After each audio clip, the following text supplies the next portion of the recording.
देश भर में मनाई गई स्वामी विवेकानंद की 163वीं जयंती। पीएम मोदी ने भी किया स्वामी विवेकानंद को याद। पीएम मोदी देंगे कश्मीर वासियों को बड़ी सौगात। 13 जनवरी को जाएंगे कश्मीर। सोनमर्ग सुरंग का करेंगे उद्घाटन। अखिलेश यादव ने भाजपा पर साधा निशाना। कन्नौज रेल हादसे में बीजेपी को बताया जिम्मेदार। नमस्कार, स्वागत है आपका आज की खबर में। मैं हूं आपके साथ महिमा शर्मा। बढ़ते हैं देश की बड़ी खबरों की ओर। प्रधानमंत्री नरेंद्र मोदी ने स्वामी विवेकानंद की 163वीं जयंती के उपलक्ष्य में राष्ट्रीय युवा दिवस के अवसर पर भारत मंडपम में विकसित भारत युवा नेता संवाद 2025 में भाग लिया। इस दौरान पीएम मोदी ने देश के युवाओं से संवाद किया। मंच से उन्होंने नौजवानों पर अपने भरोसे की वजह भी बताई।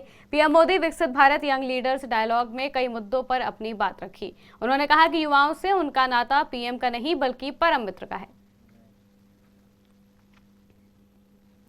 प्रधानमंत्री नरेंद्र मोदी 13 जनवरी को जम्मू कश्मीर के दौरे पर रहेंगे। इस दौरान प्रधानमंत्री सोनमर्ग सुरंग का उद्घाटन करेंगे। बता दें कि 12 किलोमीटर लंबे सुरंग सहित पूरे प्रोजेक्ट पर 2700 करोड़ रुपए से अधिक की लागत आई है।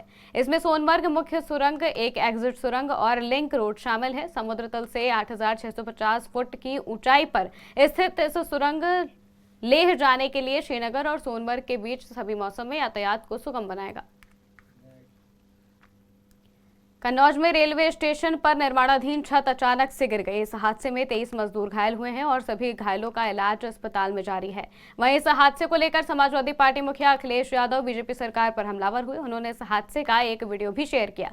सपा मुखिया अखिलेश यादव ने एक्स पर कन्नौज हादसे का वीडियो शेयर करते हुए लिखा कि कन्नौज के रेलवे विभाग का हादसा भाजपा के महाभ्रष्टाचार के महालालच के कारण हुआ है।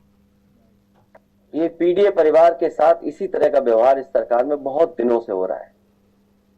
ये पीडीए परिवार के लोग बहुत अपमानित हो रहे हैं। इसलिए मैंने ये भी कहा कि पीड़ित, दुखी, अपमानित लोग पीडीए के साथ खड़े दिखाई दे रहे हैं। जो मौर्य के साथ घटना हुई है पुलिस की वजह से हुई है, और ऐसे अधिकारियों को अगर दंडित नहीं करती है सरकार, तो इसका मतलब सरकार जातिवादी है और सरकार जातिवादी को बढ़ावा दे रही है। क्योंकि इस तरह की भाषा इस्तेमाल करने के बाद भी अगर कोई कार्रवाई नहीं हो रही है, इसका मतलब है भारतीय जनता पार्टी, उनकी सरकार में बैठे हुए लोग जातिवाद को बढ़ावा दे रहे हैं।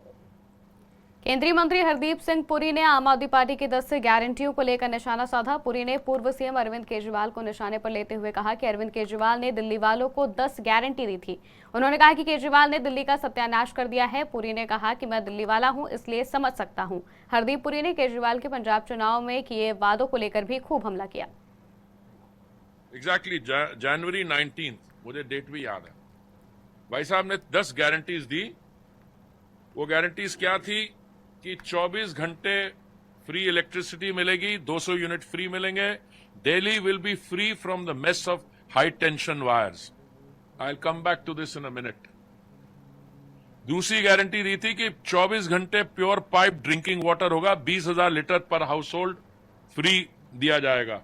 तीसरी गारंटी यह दी थी कि वर्ल्ड क्लास एजुकेशन फैसिलिटीज दी जाएंगी, गवर्नमेंट और प्राइवेट। 500 स्कूल बनाने का वादा किया था।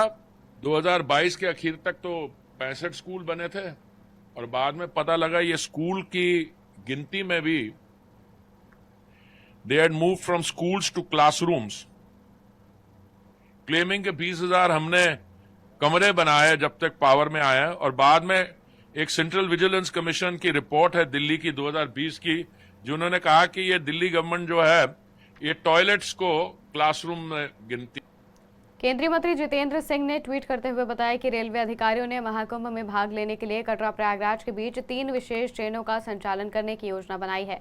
उन्होंने कहा कि पहली विशेष ट्रेन 24 जनवरी 2025 को कटरा श्री माता वैष्णो देवी रेलवे स्टेशन से प्रयागराज के लिए रवाना होगी। साथ ही 26 जनवरी 2025 को प्रयागराज से कटरा के लिए वापस लौटेगी। देश की बड़ी खबरों में फिलहाल इतना ही। देश और दुनिया की तमाम खबरों के लिए देखते रहिए आज की खबर।